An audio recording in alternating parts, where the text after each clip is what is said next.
All right, could you state your name, title, and tell me a little bit about yourself and your background? Sure. My name is Dr. Pativa Cathal. I'm the Sussex Central High School ELL coordinator and counselor for the ELL students here. And I've been here for 3 years and seen a significant growth in our ELL demographic. In your eyes, what's the biggest challenges students are facing when it comes to equity and access to opportunities for English learners? Well, we serve a unique population of ELL or English language learners here. The demographic that we serve are the UACs, or the unaccompanied alien children that are coming from border states and reuniting with a sponsor or a family member, and they are registering in our schools between the ages of 15 and 19 because we have an access to education policy that doesn't deny students the ability to come to school. An unaccompanied alien child typically at our school is a 17-year-old, male or female, and may or may not come with prior education or transcripts from their country. And so they may have limited education or some education. And the biggest challenge for this demographic is coming in at the age of 17 and trying to graduate with the graduation requirements that Delaware requires in 4 years. And some of them will turn 18 within a few months. So we have to try to get them to graduate within 3 years before they turn 21. Our hope is that our students have background knowledge, prior knowledge from life experiences or education from their former country so that they can acquire the language quicker by being immersed into the educational experience here. But one of the other biggest challenges that we have with this demographic is they are migrating and learning another culture in itself before they even come to school. So, you know, they need access to health care, they need access to affordable housing, they need access to transportation, they need access to employment. And it's unfortunate because as an unaccompanied alien child, there are restrictions that keep them or prevent them from being able to work or prevent them from being able to find a safe and affordable home that isn't overcrowded by, you know, the family that has sponsored them. So there are significant challenges that our students face because they do, you know, want to work, and sometimes they work under a different name. And so trying to handle going to school all day in a comprehensive high school, which is 7:30 to 2:45, and then leaving school and then going to work full time through the night, working either second or third shift. We have, you know, that is one of the factors that help or prevents us from successful graduation rates. So there's a unique issue with the demographic of students that Sussex Central High School is registering on a daily basis. The state of Delaware does not provide funding for English learning programming. Can you tell me what that means for you, what impact additional funding will have? Mm-hmm. If we had additional funding or a funding stream that would be directly linked to English language learners and the development of language and their education, we could hire more teachers, we could have access to other materials, we could provide specialized programming for our students similar to the special ed population, because we do recognize the ELL students as a special population when it comes to testing, when it comes to identifying them as a separate demographic in our school. And there are significant challenges that an ELL student has, especially the ones that we are serving who are coming straight from another country and have zero language acquisition, and to learn a language and be proficient in a language just from immersion, basically going into a classroom with other English learners, or being in a classroom, or being the only ELL student in the classroom, it takes more than a couple of years for them to move along the language acquisition continuum. So if we had other tools like programs like computers, or if we had specialized programming like workforce training that helps them to learn a job skill, that while they're learning the job skill, they're also acquiring the language. But if we had more money to acquire for tools that help our students learn, it would help our teachers as well, because right now we have approximately 300 students registered as ELL, or newcomers is how we recognize them, and we have 4 teachers allocated to that population, where in the special ed spectrum, a special ed population, which is similar to ours here, is around 300. They have more teachers in the classroom. So a TAM teacher is a teacher that pushes in with a content level teacher. So we would have additional teachers in the classroom to help with an ELL student. The funding stream that's special ed gets, that would be similar to what we are asking for, would allow us more support in the classroom for content level, more support in language acquisition, more specialized time, more one-on-one, because right now we have some teachers who are, by the end of the year may have 31 students. And that's very hard because we are a rolling admissions policy. We start the school year with a certain amount of students, but every week we register new students, and we register all the way until May. So those students are coming in and learning at the point that the students have been learning all year. If we had an additional teacher in the classroom, that person can help adjust the new student while the content level teacher, or the teacher in the front, is continuing with the content. So it would help significantly to have a funding stream. Also with our specialized program with summer school, we've created a summer school. Our transportation issue, I just think it would help alleviate a lot of overcrowding that happens in our classrooms, and it would give our ELL teachers the flexibility to go in and support a content level class with an English speaking teacher, an ELL teacher, and instead of having homogeneous classrooms with just ELL students, we can integrate them with English speakers or native speakers, students that are born here and are bilingual, so that they can expand their language faster. Because unfortunately, we've learned that through our program, when we have homogeneous classrooms of ELL students, they rely on their home language more to get their work done, and it sometimes hinders their language acquisition. What works for English learner students? So what are we doing, need to be done, or doing more of, or doing differently? Well, at Sussex Central High School, I think that we have adjusted to the demographic. We have created a system that works to help the student benefit from graduating here and then connecting them either to employment or to Delaware Technical Community College for more education. The challenges our students have is with the immigration status. So, and a lot of our students are here with a sponsor, but they are turning 18 or having to support themselves.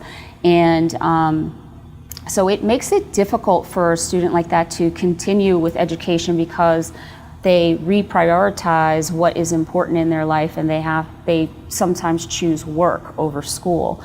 So we see a high dropout for ELL students in our demographic. But when you look at our district, we have 16 schools. And I mean, there are some schools, especially in Georgetown, where the ELL demographic is large because of the saturation of the student and the community there. And so as they transition through the language in elementary school to middle school, the students that get to start learning English sooner have a higher success rate in literacy. And here at Sussex Central High School, we only get maybe 3 years to help that student move along the continuum of language and be successful with literacy and fluency in language. So I feel personally that the state could create extended programs, more adult education for English language learners at any age. I mean, I know that at Sussex Tech we have a adult ed there, and their ELL program is full, and they have a cutoff time where they enroll students. But I know we're doing better by offering skilled training, but one of the issues with being able to connect our kids to workforce training and other higher skilled training jobs is their immigration status, because you have to have a social security number to be eligible for the Department of Labor jobs. So it's, you know, it kind of, even though our kids may graduate with a high school education, if their immigration status hasn't changed, they're very limited to what they can do as far as employment in this area. Georgetown, Delaware is the 5th largest resettlement for the Guatemalan heritage and cultural natives that are resettling here. And it's been growing ever for years. In fact, that, you know, our demographic in the Indian River School District, we've grown by 10,000 students in the last couple of years, and it's forcing us to take a look at our community, and in order to educate the amount of students we have, we're going to have to expand our schools. So I do think that our district is doing a very good job of addressing the unaccompanied alien children explosion and the families that are immigrating to or migrating to Georgetown, Delaware. But you know, we can do better. And I think one of the things that's preventing us from getting further along and improving our graduation rates and improving our language acquisition in a shorter time is having materials and staff to be able to get our students along the, you know, the language and literacy continuum. Precisely, I want to talk about that. You know, what is not working for them? We know that there's no support. Right. But other than that, you know, what is an obstacle or something that is playing against this? Mm-hmm. Well, I personally, at Sussex Central High School, I can speak to what is delaying language acquisition for our students is we have a limited amount of teachers that are trained in language acquisition. And then our students are also required to take classes that are required for graduation requirements in Delaware. And those classes may not be supported with an English language teacher in the classroom. And so they are in a classroom, for example, every child has to graduate with a career and technical education. They have to graduate with 3 credits in an area that they choose. For example, we have digital design or carpentry or agriculture. And if a student comes in with 0 English language, they will get the support through their ELL classroom, but then be required to take a CTE class without an ELL teacher or TAM support in that classroom, and that teacher has to be able to give the same instruction to every student in the classroom. So that means that that student, our ELL student, is in a classroom with honor level students, they are in a classroom with special ed students, and then they are the English language learner. So that teacher has to figure out ways to accommodate all three of those different kinds of students. And everybody knows that some students are stronger visual learners, some are auditory, some are hands-on. And it's very hard for one teacher to be able to address all the different moving parts and the different students in their classroom. And for an ELL student, their background education and background knowledge may kick in, but it's still difficult to learn the content level at the same pace as a student who is a language or a native speaker. So that's one piece. The other thing that I have found that is ironic, by law, by school law, an English language learner only has to be provided 1 hour of language development a week. If that was how Sussex Central High School provided services to our students, 1 hour a week of English support would not allow our students to graduate and learn English as quickly as they are learning with our program. At our school, we have them in language classes every day. We have teachers that are trained in SIOP, which is sheltered instruction for language learners. And SIOP training is expensive, and we've had to, have funding from other programs, other extra money that is budgeted for things that the funding stream for me has always been confusing. So I don't know what pockets of money are allowed to be provided for trainings or be provided for programming, but we have had to be creative about how we support our ELL students. And one of the ways is by training our content level teachers in SIOP, which is sheltered instruction.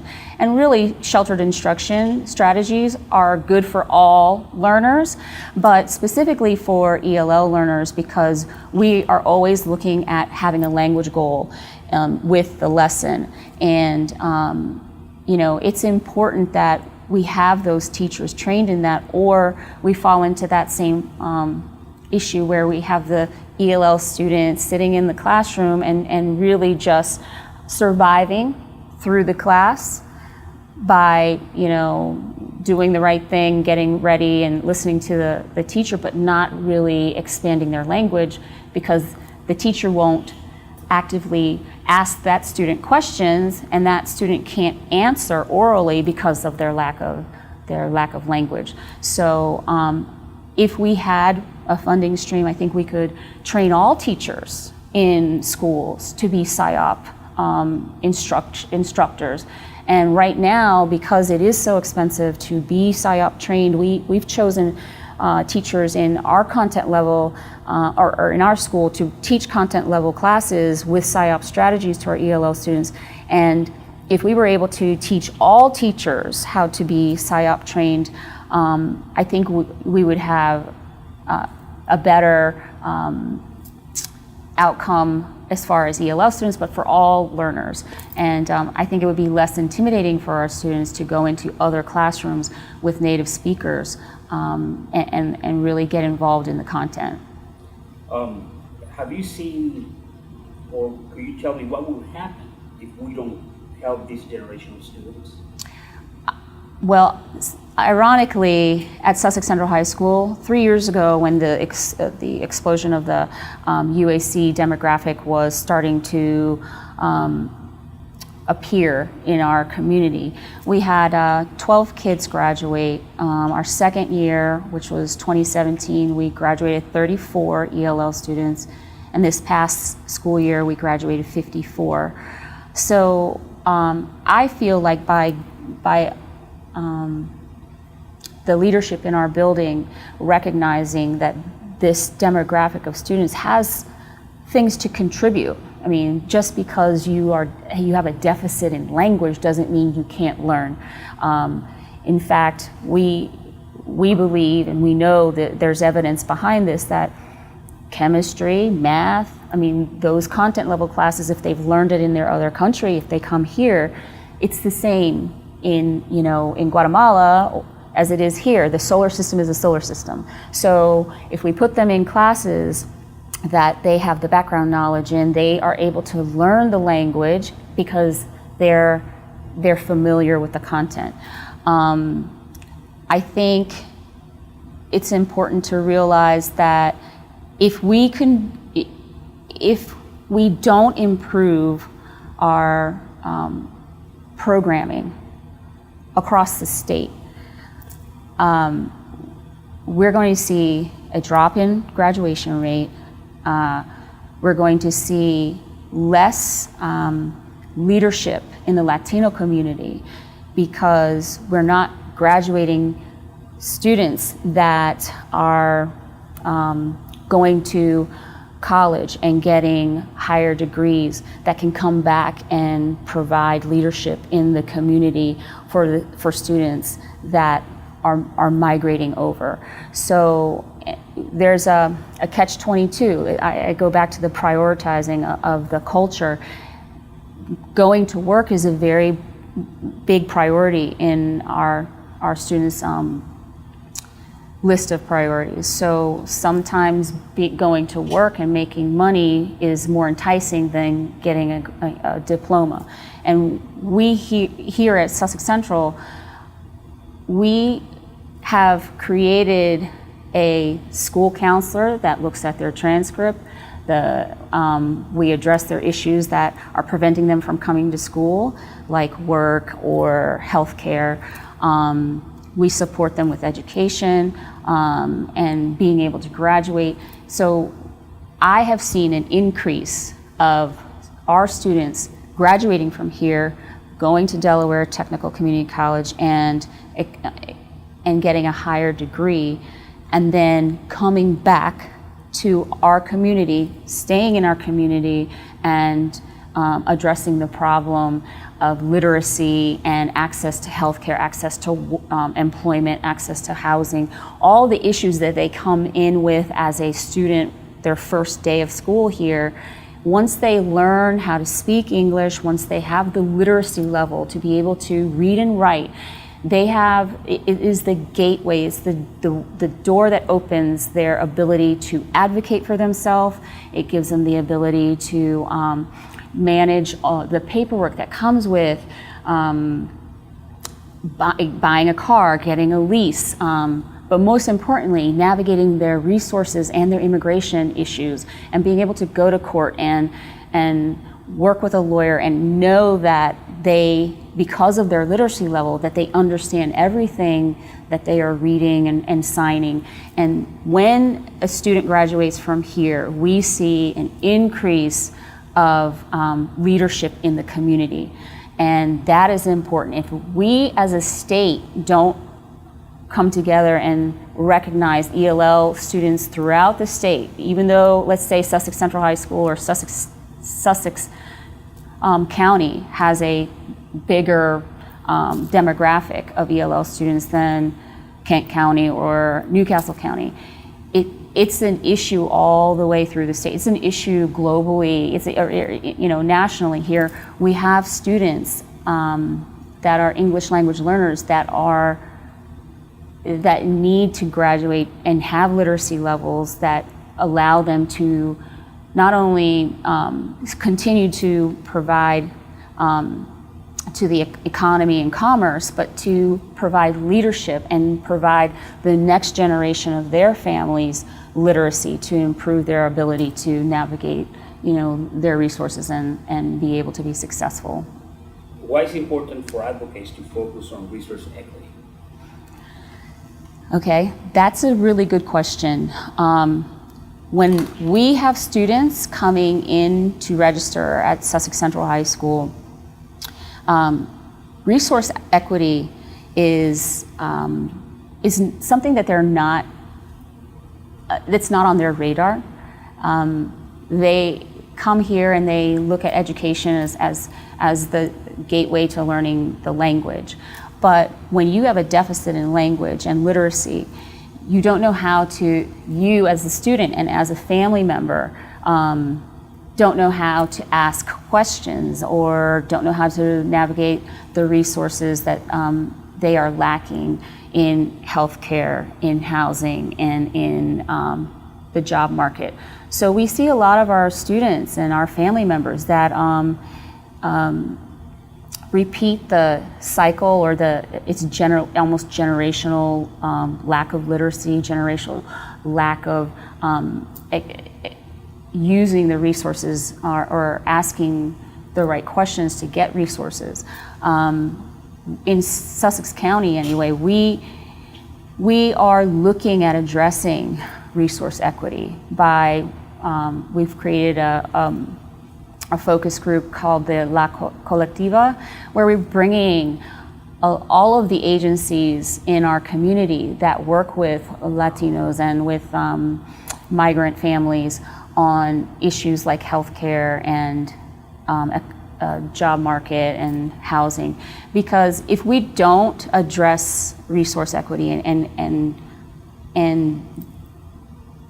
teach our families how to ask the right questions or to go to the right resources for the issues that they have, then we fall into this this cycle of generational poverty, generational ignorance, where they are at a high advantage of being taken advantage of by what we call cultural predators, people within their own culture that, or their own heritage, that teach them how to do the shortcuts.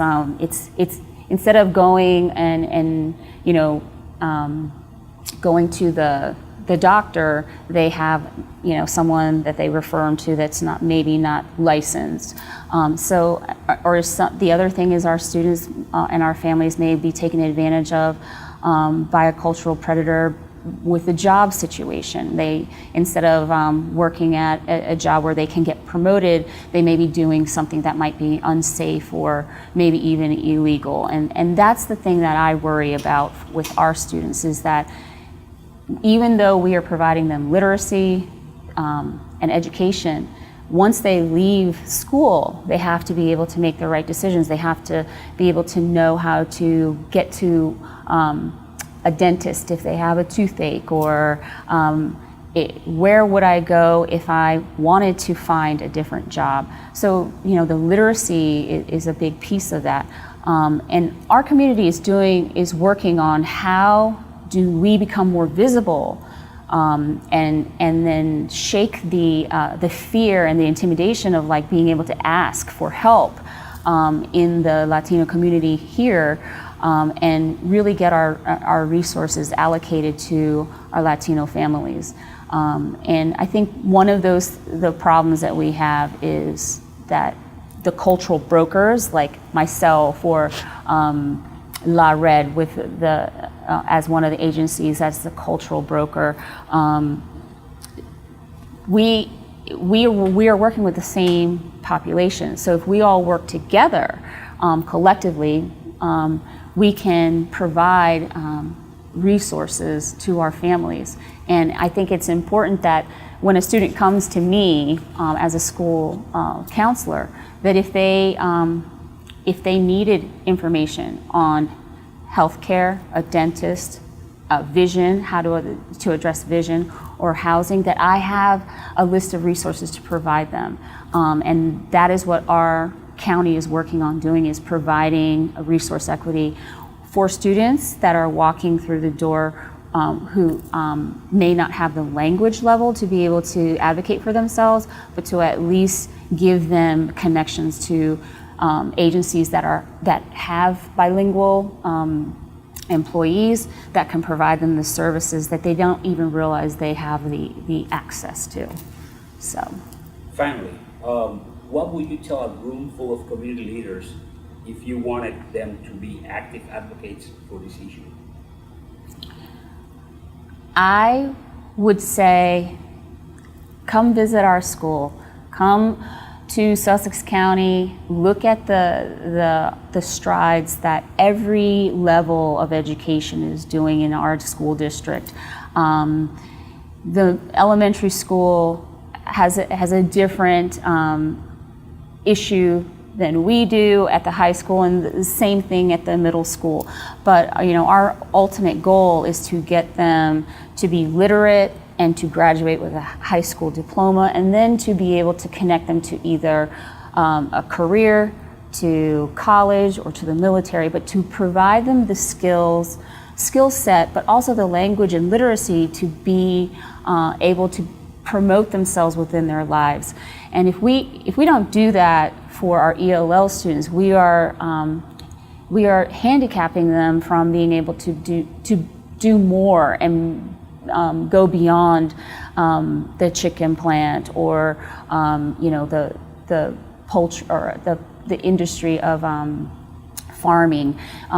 We could have more highly skilled bilingual community members that can help reduce that or break that cycle of poverty, break that cycle of illiteracy, because they have higher education and can give back to their community. We've addressed throughout the years. We've addressed the deficit in our students not meeting benchmarks in math and reading for native speakers. We've got to do the same thing for English language learners. It is just because you can't speak English doesn't mean you're incapable of contributing. They have to have the chance to learn. Our community is changing. It's evolving. If you look in our community, our Latino community is contributing to commerce. It's contributing to the economic growth because they are being employed by our employers here. And if we don't address their children's needs in the schools, then we're not going to see advanced learners or advanced skilled graduates, and we'll see a drop in graduation rate. We want to be able to give them tools to also contribute to the landscape of our community. And I would just urge anyone to come and see and visit our schools and look at what our teachers are doing and look at how our students are coming through each level, and they're changing the community. This past year, we've had students that were ELL in elementary school. And this past year I had students that were ELL when they were in elementary, and then middle school they tested out, and in high school they've graduated with the International Baccalaureate diploma.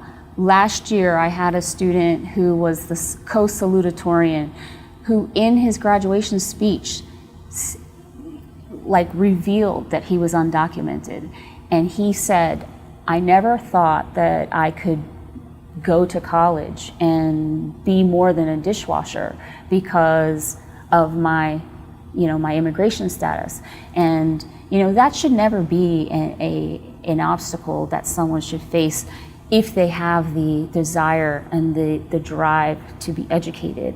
And so I really think that people need to look at not just the current ELL students, but our former ELL students and those students that are now leaders and coming back to the community and getting higher paid skilled jobs, or going back to college to be teachers, to come back and serve in our community. I think sometimes we get caught up on the lack that our ELL students have because of the lack of language, but then we're forgetting that those students, those prior ELL students who are now successful and have stories that are difficult because that their first generation students that have moved through the language continuum, graduated, now going to college, they are now having to sponsor their family and help them be able to buy a house or change their lives for them. And that's always been a really difficult issue for us when we have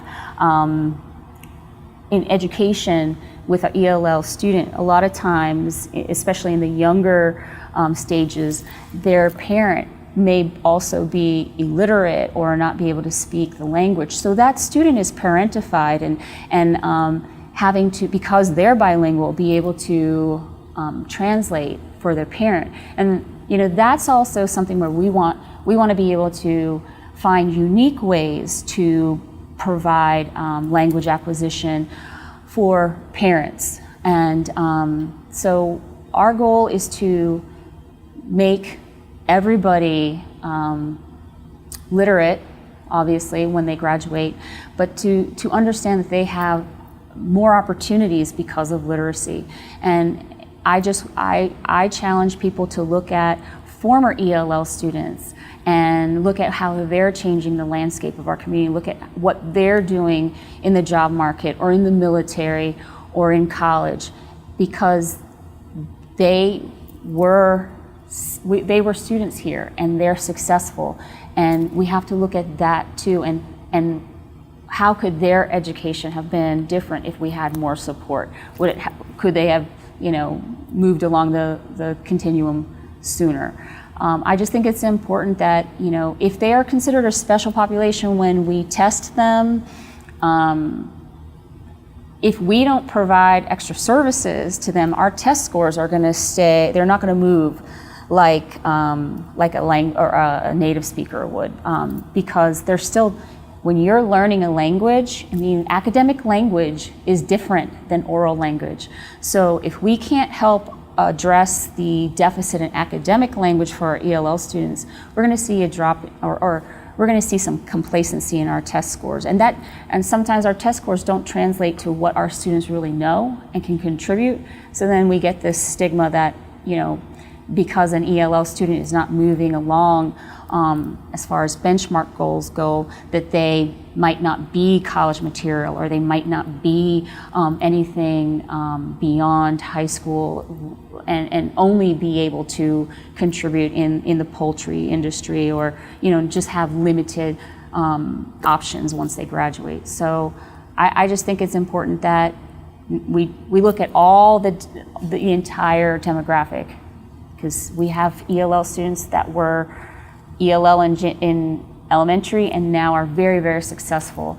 And they have interesting stories too. So I think that's important.